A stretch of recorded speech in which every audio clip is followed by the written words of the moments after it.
ना आती बक्ता ना आती चुप, ये कहावत हमारे बिहार में खूब कही जाती है और यह तो पूरे देश दुनिया में कही जाती हैं। जहाँ जहाँ बिहार से जुड़े हुए लोग हैं तहाँ तहाँ बिहार की खुशबू और सुगंध पहुँचा ही देते हैं। लेकिन इसका संदर्भ अब बिहार की राजनीति से जुड़ गया है और खास करके अगर कहें तो नीतीश कुमार से जुड़ गया है।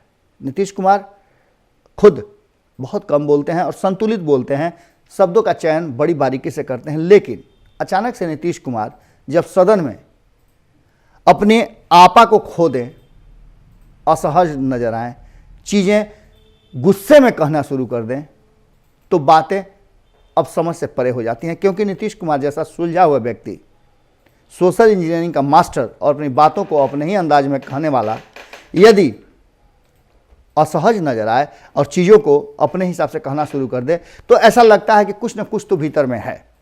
भीतर में पार्टी को लेकर के भी कई तरह की बातें चल रही थी।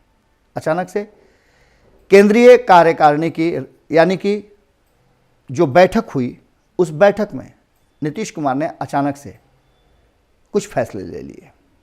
हालांकि ये फैसले उस समय आए थे जब उन पर बहुत दबाव था कि भारतीय जनता पार्टी ने जो एक्ट किया है उनके साथ, जो धोखा किया है, वो धोखा बर्दाश्त के काबिल है। केंद्रीय कार्यकारिणी की बैठक, राष्ट्रीय कार्यकारिणी के लोगों के साथ उनकी मंत्रणा इस बात पर पहुंची थी कि भारतीय जनता पार्टी को कड़ा जवाब दिया जाए, क्योंकि भारतीय जनता पार्टी ने एक तो उनके साथ बिहार में छल किया है, धोखा दिया है, मित्रता धर्म का पालन नहीं किया है, और दूसरा सबसे बड़ी बात की है कि उनके विधायकों को अरुणाचल में तोड़ दिया है।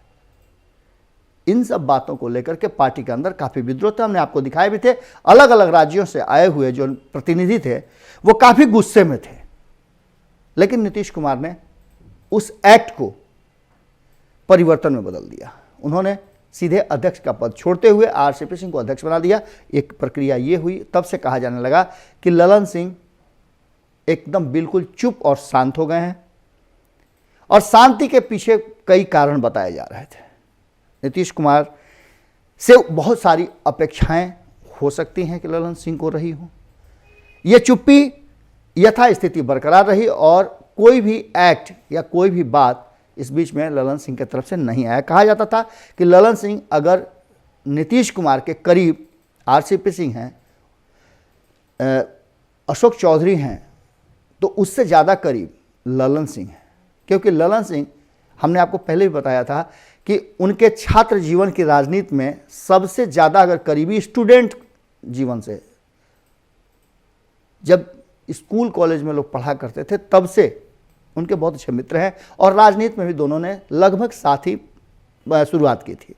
दोनों के बीच में बहुत अच्छा बॉन्डिंग भी था और इस बॉन्डिंग को लेकर के भरोसा भी चलता था। लेकिन बीच में दोनों की तलखियां बढ़ गई। दोस्तों में होता है, कभी कभी टकराव हो जाता है, लेकिन दोस्त दोस्त होता है। फिर ललन सिंह नीतीश कुमार के साथ उतना ही मजबूती के साथ जुड़े। इन सब बातों के बीच में अचानक से राज्य कार्यकारिणी की बैठक हुई, और राज्य कार्यकारिणी की बैठक में भी नीतीश कुमार की तरफ से, या कहा जाए तो पार्टी की तरफ से, एक बड़ा फैसला आया और प्रदेश अध्यक्ष भी बदल गए। प्रदेश अध्यक्ष बदले तो उससे पहले बहुत सारी की बातें की जा रही थी और कहा यह जा रहा था कि अचानक से ललन सिंह फ्रेम में आएंगे और इस बार सवर्णों को, जैसा कि पहले भी चल रहा था, अध्यक्ष पद दिया जाएगा। लेकिन नीतीश कुमार ने गेम कर दिया, और इस गेम को करने के बाद उन्होंने इसे कहने के लिए या बताने के लिए ललन सिंह का चयन किया। ललन सिंह की चुप्पी टूटी, और चुप्पी टूटने के साथ पार्टी को संगठनित तौर पे संभालने का जिम्मेवारी ललन सिंह को भी मिल गया। जहां एक तरफ केंद्रीय स्तर पे आरसीपी सिंह और पार्टी के मुखिया के रूप में आरसीपी सिंह का मनोनयन हो गया, वहीं राज्य इकाई में उमेश कुशवाहा को चार्ज दिया गया। अब आपको बता देते हैं कि यहां से जो ललन सिंह की चुप्पी टूटी, उसके बाद से आपने देखा होगा कि किस तरह से नीरज कुमार भी मुखर होकर के बोलना शुरू किए, और ये वो रास्ता है जो बताता है कि कहीं ना कहीं अब पावर्स का डिवाइड जो है वो जदयू में होने लगा है। हालांकि प्रदेश अध्यक्ष रहने का अनुभव ललन सिंह को बेहतर है, और वो अच्छी तरह से जानते हैं संगठन किस तरह से चलता है।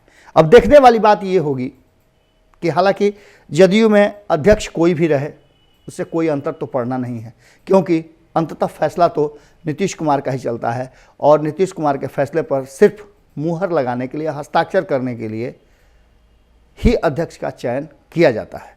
अब नीतीश कुमार के दाएं और बाएं दोनों हाथ पावर में आ गए हैं।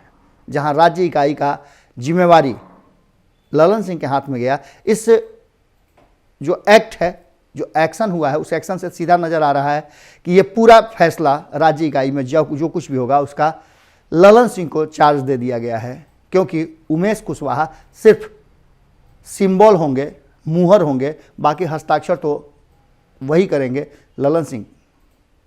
ये बातें बताने के लिए ही इस तरह का एक्ट किया गया था। अब ललन सिंह और आरसीपी सिंह दोनों को एक बड़ी जिम्मेवारी मिल गई है।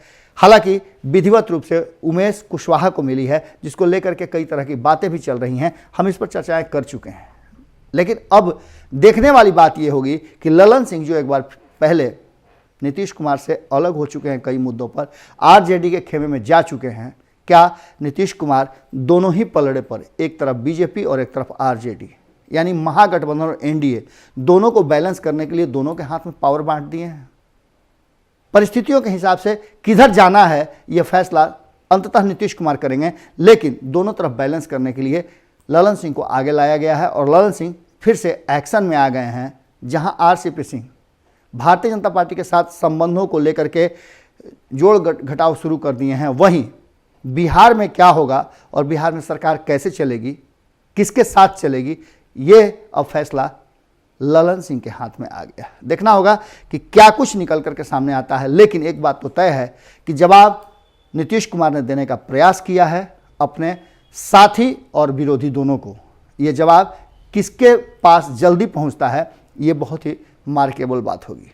हम भी इंतजार कर रहे हैं, आप भी इंतजार कीजिए, क्योंकि खबरें तो लास्ट में हम ही आपके पास सबसे पहले लेकर के आएंगे, क्योंकि हमारी पैनी नज़र बिल्कुल वहीं है जहां चिड़िया की पुतली है। खबरों का सिलसिला भारत लाइव पर जारी है। यूपीआई नंबर दिया हुआ है। सच की इस लड़ाई में आपका योगदान बहुत ज़रूरी है। जिस तरह से बिहार में पल पल बदल रहे घटना और घटनाओं की आप तक पहुंचाने की हमारी जिम्मेवारी है, उस जिम्मेवारी को हम हर हाल में पूरा करने के लिए तैयार हैं। अगर आप चाहेंगे तो हमारा कष्ट थोड़ा कम हो सकता है। यूपीआई नंबर पर आपका भेजा गया कोई भी सहयोग सीधे हमारे तक पहुंचता है और इससे जो भारत लाइव के साथ काम करने वाले लोग हैं उन लोगों का भी दिन बेहतर होता है। नमस्कार। अगर ये वीडियो पसंद आई और वह बिहार के राजनीति और बिहारियत से सरोकार रखेनी तो सब्सक्राइब बटन दबा के चैनल के सब्सक्राइब कर ली। ओजे एगो घंटी बा, ओकरा बटन दबा देला से कुल सटीक और मारक खबर रुआ मुफ्त में मिल जाई। अगर रुआ पत्रकारिता के हमनी के नया प्रयोग में सहयोग कर चाहतानी तो ज्वाइन बटन दबा दी। पेटीएम नंबर नोट कर ली 9386816700। धन्यवाद।